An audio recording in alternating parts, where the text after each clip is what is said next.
আচ্ছা, এবার রথে আমি কোথায় মেলা দেখতে গেছিলাম সেটাই তোমাদের সাথে শেয়ার করব। তো hello guys, welcome back to my new blog. So বিকেল বিকেল বেরিয়ে পড়েছি রথে দেখতে যাওয়ার উদ্দেশ্যে। তো দেখতে পাচ্ছ আমি আমার ফ্যামিলির লোকজনের সাথেই যাচ্ছি মেলা দেখতে। তো পাড়া থেকে আরও অনেকেই যাচ্ছে, তো তারা সামনে এগিয়ে গেছে আর আমরা পিছনে হেঁটে হেঁটে যাচ্ছি। তো গাইস, কথা বলতে বলতে আমাদের টোটো চলে এসেছে। তো দেখতে পাচ্ছ সবাই টোটোতে উঠে গেছে। চলো তো তোমাদের সাথে একেবারে মেলায় গিয়ে কথা হচ্ছে।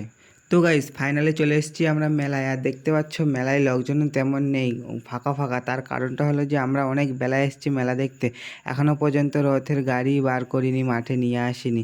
আর কিছুক্ষণ ওয়েট করার পর দেখলাম রথের গাড়ি বার করলে ওই দিকের থেকে সে নিয়ে আসছে সবাই মিলে। আর হ্যাঁ গাইস, সবাই কমেন্টে একবার জয় জগন্নাথ বলে যাও। তারপর দেখা হলো তাদের সাথে যারা আমাকে পেয়ে ভীষণ খুশি। তো আমিও তাদেরকে পেয়ে ভীষণ খুশি হয়েছিলাম সেই মুহূর্তটাই। তো তাদের সাথে একটু গল্প আর ফটো তুলে নিলাম। তো গাইস, তারপর মাঠের দিকে এসে দেখি মাঠের অবস্থা এরকম কাদায় ভর্তি হয়ে গেছে। তো কিছু করার নেই, তার কারণটা হলো আমাদের এদিকে কদিন ধরে প্রচণ্ড পরিমাণে বৃষ্টি হচ্ছে। আর শুধু আমাদের এইদিকে বলেই না, সব দিকেই হচ্ছে বৃষ্টি।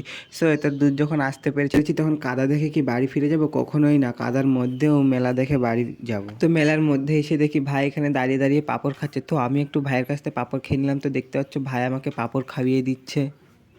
তো গাইস, ভাইয়ের কাছ থেকে পাঁপড় খাওয়ার পর দেন চলে আসলাম ঘুগনির দোকানে। তো ঘুগনি খাওয়ার পর আবারও চলে আসলাম ফুচকা খেতে। তো ফুচকা খাওয়া দাওয়া করে মেলায় ঘুরে তো এখন চলে যাব বাড়ির দিকে। তার জন্য এখানে বসে গাড়ির জন্য ওয়েট করছি। আর ওদিকে বৃষ্টিও শুরু হয়ে গেছে। আর ভিডিওটা এখানেই শেষ করছি। ভালো লাগলে লাইক কমেন্ট শেয়ার ফলো করতে কেউ ভুলবে না গাইস। দেখা হচ্ছে পরের ভিডিওতে। টাটা।